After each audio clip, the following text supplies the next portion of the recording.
യേശുക്രിസ്തുവിൻ്റെ പരിശുദ്ധമായ നാമത്തിൽ എല്ലാ പ്രിയപ്പെട്ടവർക്കും മോർണിംഗ് ഡ്യൂവിൻ്റെ മറ്റൊരു പ്രഭാത ധ്യാനത്തിലേക്ക് സ്വാഗതം. പല ആളുകളും ചോദിക്കുന്ന ഒരു ചോദ്യമാണ്, ദൈവം എന്തുകൊണ്ട് ഇന്ന് തിന്മകളെ ശിക്ഷിക്കുന്നില്ല? മദ്യപിച്ചും ലക്കുകെട്ടും വളരെ വഷളത്വത്തോടുകൂടെ ജീവിക്കുന്ന ആളുകളെ ദൈവം എന്തുകൊണ്ട് അങ്ങനെ തുടരുവാൻ അനുവദിക്കുന്നു?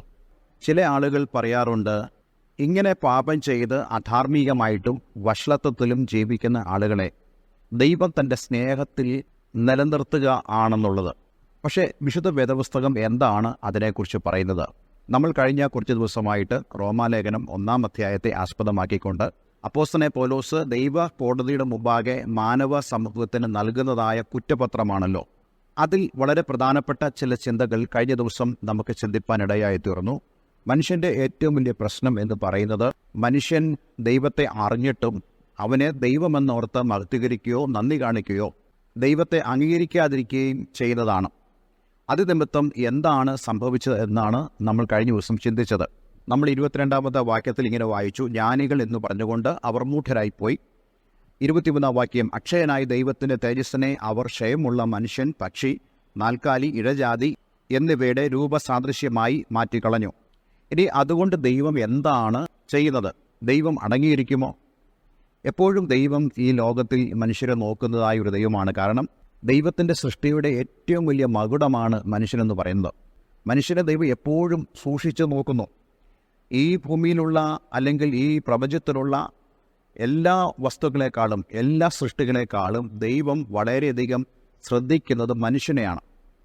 അതുകൊണ്ട് തന്നെ മനുഷ്യനെ ദൈവം എന്ത് ചെയ്തു, അല്ലെങ്കിൽ ഇപ്രകാരം ദൈവത്തെ അറിഞ്ഞിട്ടും അവനെ ദൈവമെന്നോർത്ത് മഹത്വീകരിക്കുകയോ നന്ദി കാണിക്കുകയോ ചെയ്യാത്തത് കൊണ്ട് ദൈവത്തിൻ്റെ റെസ്പോൺസ് എന്താണ് എന്നുള്ളതും നമ്മൾ ഈ വേദഭാഗങ്ങളിൽ കൂടെ മനസ്സിലാക്കാൻ കഴിയും.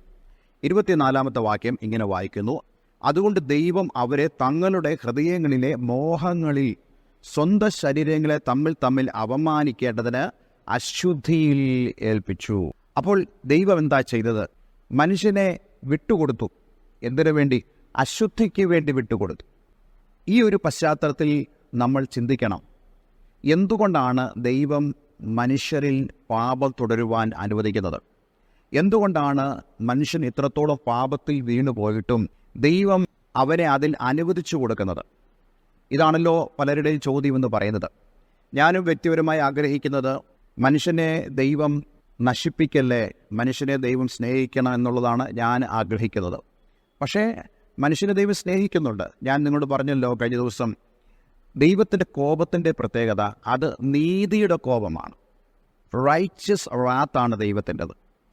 ഈ നീതിയാലുള്ള അവൻ്റെ ന്യായവിധിയും അവൻ്റെ കോപവും ഒരിക്കലും മനുഷ്യൻ്റെ നശീകരണത്തിന് വേണ്ടിയല്ല.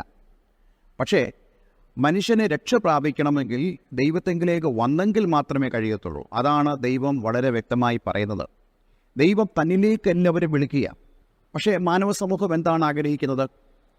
തങ്ങൾ ചെയ്യുന്ന പാപങ്ങളിൽ തന്നെ അവർ ദൈവത്തിൻ്റെ രക്ഷ അനുഭവിക്കുക, ക്ഷമ അനുഭവിക്കുക, സ്നേഹം അനുഭവിക്കുക. അതുകൊണ്ടാണ് പല ആളുകളും തങ്ങൾക്ക് ഒരു മാനസാന്തരമില്ലാതെ തന്നെ അവർ ദൈവത്തിൻ്റെ സ്നേഹം അനുഭവിക്കണമെന്ന് ആഗ്രഹിക്കുന്നത്. നിർഭാഗ്യവശാൽ പറയട്ടെ, ഇന്നത്തെ പല ശുശ്രൂഷകളും അങ്ങനെ തന്നെയാണ് ചെയ്തുകൊണ്ടിരിക്കുന്നത്. കാരണം മനുഷ്യനെ അവൻ്റെ പാപത്തിൽ നിലനിർത്തിക്കൊണ്ട് അവന് അനുഗ്രഹങ്ങൾ ചൊരിയുക, അവന് നന്മകൾ ചൊരിയുക, അവൻ്റെ ഭൗതിക നന്മകളെക്കുറിച്ച് പ്രവചിച്ച് സംസാരിക്കുക, ഇങ്ങനെയുള്ള കാര്യങ്ങളൊക്കെ നമ്മുടെ സമൂഹത്തിൽ നടക്കുന്നുണ്ട്. ഇതെല്ലാം കാണുമ്പോൾ നമ്മൾ ഈ ശുശ്രൂഷകരെ അല്ലെങ്കിൽ ഈ ശുശ്രൂഷകളെ നമ്മൾ തിരിച്ചറിയേണ്ടത് വളരെ ആവശ്യമാണ്. ഞാൻ നിങ്ങളോട് പറയട്ടെ, മനുഷ്യരെ ദൈവത്തെങ്കിലേക്ക്, ദൈവവചനത്തിൻ്റെ അനുസരണത്തിലേക്ക്, അവരുടെ പാപങ്ങളിൽ നിന്നുള്ള വിടുതലിലേക്ക് നയിക്കാത്ത ഏതൊരു ശുശ്രൂഷയും അത് സാത്താനികമാണ്. ഈ കഴിഞ്ഞ ദിവസങ്ങളൊക്കെ സോഷ്യൽ മീഡിയയിൽ വന്ന പല വീഡിയോകൾ ഞാൻ കാണാനിടയായി തീർന്നു. ഒരു പാപിയായ വ്യക്തി ഒരു മീറ്റിങ്ങിൽ വന്നു കഴിഞ്ഞാൽ അവരോട് പ്രവചിക്കുക, ദൈവം നിന്നെ അനുഗ്രഹിക്കും, നിനക്ക് ദൈവം പുതിയ വീട് തരാൻ പോകുന്നു, നിനക്ക് പുതിയ കാറ് തരാൻ പോകുന്നു, നിൻ്റെ ലെവൽ വ്യത്യാസപ്പെടാൻ പോകുന്നു. ഇതൊന്നും അംഗീകരിക്കാൻ പാടില്ല. കാരണം ഏറ്റവും പ്രധാനം ആ വ്യക്തിയുടെ ദൈവത്തെങ്കിലേക്കുള്ള മടങ്ങിവരവാണ്, ദൈവത്തെങ്കിലേക്കുള്ള യഥാസ്ഥാപനമാണ്. ദൈവത്തെ അംഗീകരിക്കുകയും ദൈവത്തോട് നന്ദി കാണിക്കുകയും അവനെ മഹത്വപ്പെടുത്തുകയും അവനെ അംഗീകരിക്കാതിരിക്കുകയും ചെയ്യുന്നൊരു വ്യക്തിക്ക് ഒരിക്കലും ദൈവത്തിന് അവരോട് യാതൊരു ബന്ധവുമില്ല. ദൈവമായിട്ട് യാതൊരു ബന്ധവും ഇല്ലാത്തവരെ കൊണ്ട് അന്യഭാഷ വരെ പറയിപ്പിക്കുന്ന ബിരുദന്മാർ നമ്മുടെ സമൂഹത്തിലുണ്ട്. ഇന്ന് ഞാൻ നിങ്ങളോട് പറയട്ടെ, ഏറ്റവും പ്രധാനപ്പെട്ടത് ദൈവത്തെങ്കിലേക്ക് മനുഷ്യൻ മടങ്ങി വരിക എന്നുള്ളതാണ്. ഇവിടെ നമ്മൾ വായിക്കുന്നു, ദൈവം അവരെ തങ്ങളുടെ ഹൃദയങ്ങളിലെ മോഹങ്ങളിൽ സ്വന്തം ശരീരങ്ങളെ തമ്മിൽ അപമാനിക്കേണ്ടതിന് അശുദ്ധിയിൽ ഏൽപ്പിച്ചു എന്ന് പറഞ്ഞാൽ, അവരുടെ പാപത്തിൽ തന്നെ അവർ നശിച്ചു പോകുവാൻ ദൈവം അവരെ ഏൽപ്പിച്ചു കൊടുത്തു.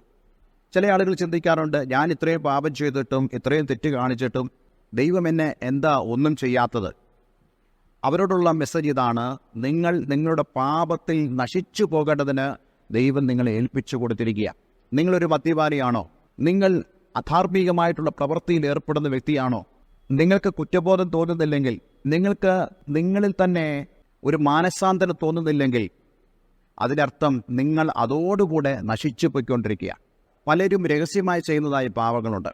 പരിശുദ്ധാത്മാവ് അവരോട് സംസാരിക്കുന്നുണ്ട്, നിങ്ങളിത് ചെയ്യരുത്, ദൈവത്തിന് ഹിതത്തിന് എതിരാണ് എന്ന് പറഞ്ഞിട്ടും ദൈവം എന്നോട് ഇടപെടാത്തത് കൊണ്ട്, ദൈവം എന്നെ ശിക്ഷിക്കാത്തത് കൊണ്ട് അത് റൈറ്റ് ആണെന്ന് ചിന്തിച്ച് അതേസമയത്ത് തന്നെ പരിശുദ്ധാത്മാവ് അവരെ കുറ്റപ്പെടുത്തുകയും ചെയ്തതായ അനുഭവമുണ്ടെങ്കിൽ നിങ്ങൾ ആ പാപങ്ങളിൽ നശിച്ചുകൊണ്ടിരിക്കുകയാണ്. ഇങ്ങനെ പാപങ്ങളിൽ നശിക്കുന്ന ആയിരങ്ങൾ നമ്മുടെ സമൂഹത്തിലുണ്ട്. ഒരുപക്ഷെ എന്നെ കേൾക്കുന്ന നിങ്ങളും പാപങ്ങളിൽ നശിക്കുന്ന ഒരു വ്യക്തിയായിരിക്കാം. ദൈവം ആഗ്രഹിക്കുന്നത് നമ്മൾ പാപങ്ങളിൽ നശിച്ചു പോകാൻ പാടില്ല, മറിച്ച് നമ്മൾ നിത്യജീവൻ പ്രാപിച്ച് ജീവൻ്റെ സമൃദ്ധിയിൽ ജീവിക്കണമെന്ന് ദൈവം ആഗ്രഹിക്കുന്നു. അപ്പോസ്തലനായ പൗലോസ് ഈ ലേഖനം എഴുതുന്നത് വളരെ ധാർമ്മികമായി അധപ്പതിച്ച വിഗ്രഹ ആരാധനയ്ക്കും വേശ്യാവൃത്തിക്കും വ്യഭിചാര കുറ്റങ്ങൾക്കും വളരെയധികം പേരുകേട്ടതായ കൊരിന്ത് പട്ടണത്തിൽ നിന്നുകൊണ്ടാണ്. തീർച്ചയായിട്ടും ഞാൻ വിശ്വസിക്കുന്നു, അപ്പോസ്തലനായ പൗലോസ് ഈ കൊരിന്ത് പട്ടണത്തിലുള്ള അനാശാസ്യങ്ങളും അവിടെയുള്ള വിഗ്രഹ ആരാധനയും എല്ലാം നേരിട്ട് കണ്ടുകൊണ്ട് തന്നെയാണ് റോമർക്ക് ഈ തൂലിക ചലിപ്പിക്കുന്നത്. അങ്ങനെ തൂലിക ചലിപ്പിച്ചുകൊണ്ട് അപ്പോസ്തലനായ പൗലോസ് പറയുകയാണ്, ദൈവം ഈ കൊരിന്തിലുള്ളവരെ അവരുടെ പാപങ്ങളിൽ നശിക്കേണ്ടതിന് അവരെ ഏൽപ്പിച്ചു കൊടുത്തു. കൊരിന്തിൽ മാത്രമല്ല, നമ്മുടെ ഈ നാട്ടിലും ഇന്ത്യയിലും ലോകത്തെല്ലായിടത്തും ദൈവം ഇപ്രകാരം തുടരുന്ന ആളുകളെ അവരുടെ പാപങ്ങളിൽ നശിക്കേണ്ടതിന് വേണ്ടി ഏൽപ്പിച്ചു കൊടുത്തിരിക്കുക. പക്ഷേ പ്രസംഗിക്കുന്ന സുവിശേഷം എന്താണ് പറയുന്നത്? നിങ്ങൾ പാപങ്ങളിൽ നിന്നും പിന്തിരിയണം, ദൈവത്തിലേക്ക് നിങ്ങൾ മടങ്ങി വരണം. അതല്ലേ സന്ദേശമെന്ന് പറയുന്നത്. ഞങ്ങൾ ഈ സന്ദേശങ്ങളെല്ലാം നിങ്ങളോട് അറിയിക്കുന്നതിൻ്റെ കാരണം, നിങ്ങൾ നശിച്ചു പോകുന്ന ഈ പാപങ്ങളിൽ നിന്നും നിങ്ങൾ മടങ്ങി വരണം. ഒരു പാട്ടുണ്ട്, ആയിരങ്ങൾ പാപത്തിൽ നശിച്ചിടുമ്പോൾ ക്രൂശിൽ നിവർത്തിച്ചതാം സുവിശേഷം ഘോഷിച്ചതാം. സുവിശേഷം പറയുന്നിടത്ത് മനുഷ്യൻ പാപത്തിൻ്റെ നശീകരണത്തിൽ നിന്ന് രക്ഷ പ്രാപിച്ച് നിത്യജീവനിലേക്ക് വരുവാനിടയായിത്തീരും. ഇന്നെന്നെ കേൾക്കുന്ന ആരെങ്കിലും പാപത്തിൽ നശിച്ചു പോകുന്നുണ്ടെങ്കിൽ, പാപം ചെയ്തുകൊണ്ട് ദൈവം എന്നെ ഒന്നും ചെയ്യുന്നില്ല, ദൈവം എന്നെ സ്നേഹിക്കുന്നുകൊണ്ടാണ് എന്നെ ഒന്നും ചെയ്യാത്തത്, എനിക്ക് ആപത്ത് വരുന്നില്ല, അപകടം വരുന്നില്ല, എനിക്ക് എല്ലാ നന്മകളും ലഭിക്കുന്നു എന്ന് പറയുമ്പോഴും യു ആർ അണ്ടർ ഡിസ്ട്രക്ഷൻ, നിങ്ങൾ നശീകരണത്തിൻ്റെ പാതയിലാണ്. പക്ഷേ ഇന്ന് കർത്താവ് നിങ്ങളെക്കുറിച്ച് ആഗ്രഹിക്കുന്നു, നിങ്ങൾ ആ പാപങ്ങളിൽ നിന്നും രക്ഷ പ്രാപിച്ച് ദൈവത്തെങ്കിലേക്ക് മടങ്ങി വരണമെന്ന് ദൈവം ആഗ്രഹിക്കുന്നു. അപ്പോസ്തലനായ പൗലോസ് ഈ കാര്യം എഴുതുമ്പോൾ അന്നത്തെ കാലത്ത് രാജാക്കന്മാർ പോലും സ്വവർഗ വിവാഹങ്ങളിലും സ്വവർഗ ലൈംഗികതയിലും ഏർപ്പെടുന്നവരായിരുന്നു. നീരോ ചക്രവർത്തിയെക്കുറിച്ച് ഞാൻ ഇപ്രകാരം കേട്ടിട്ടുണ്ട്, തനിക്ക് ഒരു പുരുഷ ഭാര്യയുണ്ടായിരുന്നു. അതുപോലെ പിന്നീട് തൻ്റെ ജീവിതത്തിൻ്റെ അവസാനത്തിലേക്ക് വരുന്ന സമയത്ത് താൻ മറ്റൊരാളുടെ പുരുഷ ഭാര്യയായിട്ട് മാറി. അപ്പോൾ രാജ്യത്തിൻ്റെ ഹെഡ് പോലും ഇങ്ങനെയുള്ള പാപങ്ങളിൽ ഏർപ്പെടുമ്പോൾ പ്രജകൾ എന്തായിരിക്കും അവസ്ഥ എന്ന് നമുക്ക് ഊഹിക്കാൻ കഴിയും.